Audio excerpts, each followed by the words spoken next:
공부를 잘하는 학생들의 방법이 맞지 않다라는 걸 말씀을 드릴게요. 다시 말하면 공부법이 맞습니다.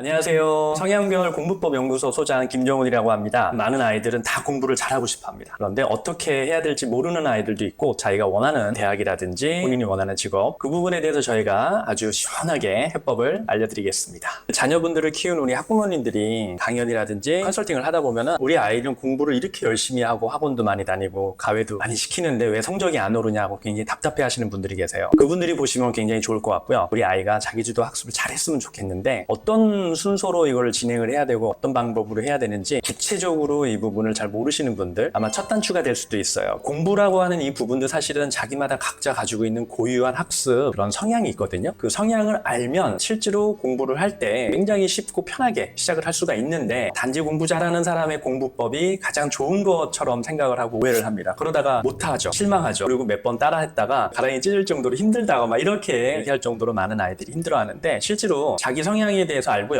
그 성향에 대해서 저희가 알려드리는 구체적인 방법으로 한번 적용해 보시면 아주 좋은 결과 있으실 겁니다. 첫 번째 먼저 활동형하고 이제 숙고형에 대해서 말씀을 드리면 활동형은 다 같이 모여서 공부하는 행동 특성이 있어요. 활동형 자체는 워낙에 말로 하기를 좋아하고 다 같이 모여서 토론하면서 질문하고 답하는 그런 방식을 좋아합니다. 그래서 활동형이 혼자 공부하면 안 됩니다. 자기만의 공간의 시간에서 공부를 한다 그러면 시간이 지나면 지날수록 점점 집중력이 떨어지고 자기 방에서 공부할 때 침대에 누워서 이제 자거나 아니면 딴짓을 하게 됩니다. 그래서 활동형 친구들은 모여서 공부하고 서로 질문하고 토론하고 하면서 공부하는 걸 그걸 권하는데 여기서 조심할 거는 한 명이 꼭 바람 잡는 친구들이 있어요. 공부하다가 꼭 야 우리 나가서 뭐 먹고 하자 놀다 하자 이런 친구들이 있는데 그것만 조심하시면 되고 활동형 친구들은 혼자 하면 안 된다라는 거. 그러면 활동형에 반대되는 성향이 숙고형인데 숙고형은 혼자만의 공간에서 자기만의 시간에 공부를 꼭 해야 됩니다. 이 친구들은 주로 말보다는 글로 쓰는 걸 좋아하고 다시 말하면은 누군가가 질문을 하잖아요. 그러면은 질문자가 질문했을 때 그 질문의 내용을 생각하고 다시 한번 연습을 하고 대답할 때까지 보통 7초에서 8초 걸려요. 활동형이 질문을 하면 활동형들은 바로 질문함과 동시에 바로 답을 하는 굉장히 액티브한 반응이 나오거든요. 근데 숙고형은 절대 그럴 수 없어요. 질문을 하면은 아까 말씀드린 대로 일정 시간이 필요한데 이거를 모를 경우에 선생님이 질문했는데 학생이 시간을 걸린다 하더라도 그건 모르는 게 아닙니다. 숙고형은 아주 곰곰이 생각해보고 자기가 완전하게 연습이 되고 나서 답을 하는 경우라서 그런 특성이 있다라는 게 교실이라든지 그 현장에서 나타나는 현상이거든요. 결론으로 말씀을 드리면 숙고형은 나만의 시간과 공간이 꼭 필요하고 공부할 때 누군가가 적극적으로 물어보더라도 천천히 답하고 이런 부분에 대해서 인정을 해주시고 기다려 주셔야 된다는 거 굉장히 중요합니다. 두 번째 말씀을 드리는 감각형하고 직관형. 감각형은 실제로 굉장히 구체적이고 현실적인 사람들이에요. 다시 말하면 내가 배우는 내용이 눈에 보이고 어떤 결과가 있어야 되고 현실적인 내용이어야 되고 내가 만져지거나 아니면 내가 이렇게 와 닿아야 됩니다. 그런 내용을 쉽게 이해할 수 있는 사람이에요. 반대로 직관형들은 눈에 보이지 않아도 가능성이라든지 숨겨져 있는 의미를 다시 말하면 그 내재되어 있는 뜻을 찾기 위해서 확장적으로 생각하고 눈에 보이지 않는 그런 추상적인 개념도 믿고 따라하고 이해하는 친구들이에요. 그래서 감각형하고 직관형하고 같은 공부를 하게 되면 감각형은 있는 표면적인 내용 사실 자체를 중요시 여기고 눈에 보이지 않는 거는 받아들이지 않거나 이해하기 힘들어하는데 직관형은 그렇지 않죠. 눈에 보이는 거 외에 내재되어 있는 뜻이 뭐가 있을까 하고 항상 그렇게 생각을 해요. 감각형은 특징적으로 공부를 할 때 반복학습을 또 잘합니다. 그래서 여러 번 반복해서 암기를 하고 책 한 권을 사서 3회독, 4회독을 하려고 그러면 감각형은 잘해요. 그런데 직관형들은 똑같은 방법으로 2회독, 3회독 하라 그러면 절대 못하는 그런 성격이 있어요. 이 친구들은 그래서 깜지 같은 것도 싫어하고요. 시를 외우라고 해도 토시 하나 안 틀리고 외우는 감각형하고는 다르게 직관형은 그대로 못 외웁니다. 왜냐하면 느낌이 중요해요. 그러니까 시를 외우더라도 그 시인이 얘기한 의미를 되새기면서 자기가 공부를 하기 때문에 있는 그대로 규칙적이고 반복적이고 똑같이 따라하라고 그러면 직관형한테는 굉장히 힘듭니다. 시각형하고 언어형이 이제 세 번째 기준인데요. 말 그대로 이거는 우리가 받아들일 때 다시 말하면 학습에 필요한 개념이나 대상에 대해서 이해를 할 때 그 학습 자료나 진행되는 형태가 시각적인 형태로 이루어질 때 우리가 인지가 잘 되는 그런 형태예요. 다시 말하면 시각형들은 반드시 사진, 도표, 차트 이런 게 꼭 필요하다는 거예요.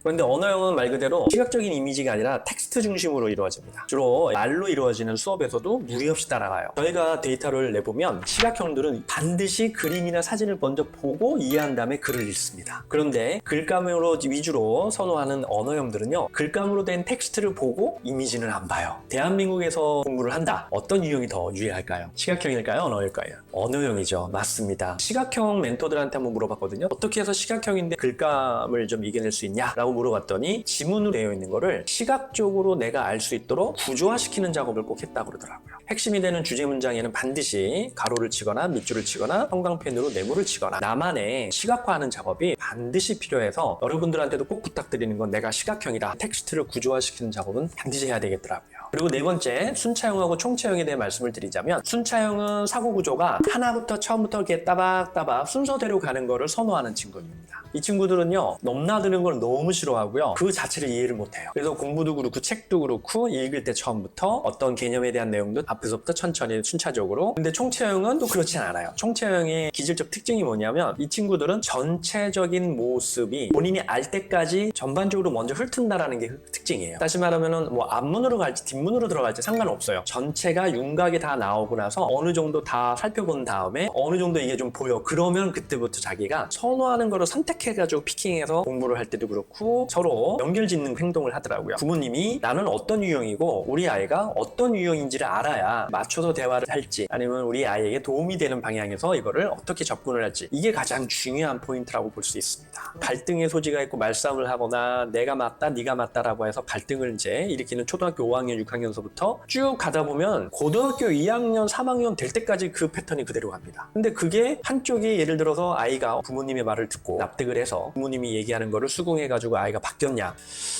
많이 못 봤거든요. 왜냐하면 본인도 알아요. 그게 안 맞다라는 걸 알아요. 부모님이 얘기하는 건 무슨 말인지를 알겠는데 구체적인 방법을 제시를 안 했기 때문에 받아들이기 힘든 거 하나. 두 번째, 부모님이 얘기하는 거랑 자기랑 너무 달라서 받아들이기 힘든 거 하나. 세 번째, 내가 해보면 내가 방법이 맞는 것 같은데 실제로 시험 보면 점수가 안 나오는데 그걸 또 어머님이 아버님이 또 뭐라고 하는 그 비난하는 그 상황, 그 갈등의 소지가 발생했을 때 본인도 이걸 또 이겨내기 힘들어하는 여러 가지 복합적인 그런 관계. 그래서 사실은 학생들이 공부를 하긴 하지만 상황에서 어려움을 잘 해소시키느냐 이게 주안점인데 기다려주셔야 된다라고 했을 때 또 막연하게 기다릴 수는 없는 거고 그렇다고 그 상황을 계속해서 지속하면 더 감정의 골만 깊어지기 때문에 아이는 좋아지지는 않고 그래서 저희가 이 공부법을 제안을 해드리는 거예요. 왜냐? 구체적으로 풀어야 되고 사실적인 근거로 해서 이걸 이해하면서 조율을 해가야 되거든요. 그래서 그걸 가지고 서로 맞춰가는 게 굉장히 중요하다는 거고 서로가 모르는 상태에서 감정적으로만 대화한다고 해결되는 건 아니기 때문에 어느 정도 학생의 말도 일리가 있고 부모님의 말씀도 일리가 있는 것 같습니다. 공부를 잘하는 학생들의 방법이 맞지 않다라는 걸 말씀을 드릴게요. 다시 말하면 우리 아이의 성향에 맞는 공부법이 맞습니다. 근데 그게 어떻게 이해가 되고 구체적으로 어떻게 그게 발현되는지를 몰라서 그걸 알려주고 싶거나 하고 싶지만 안 되는 게 지금 어려운 지점이지 어머님도 아버님도 아시겠지만 내 방법이 절대적으로 옳다라고 하는 얘기 아닌 거 아시거든요. 그렇다고 우리 아이한테 알려주자니 구체적으로 정보를 줄 수가 없는 게 현실이잖아요. 결론을 말씀을 드리면 이것 또한 학습도 성향이 있고 스타일이 있고 접근법이 있습니다. 그 방법대로 한번 쭉 해서 같이 시작을 하시면 조금씩 조율이 되면서 방법을 찾을 수 있을 거라는 말씀 드리겠습니다.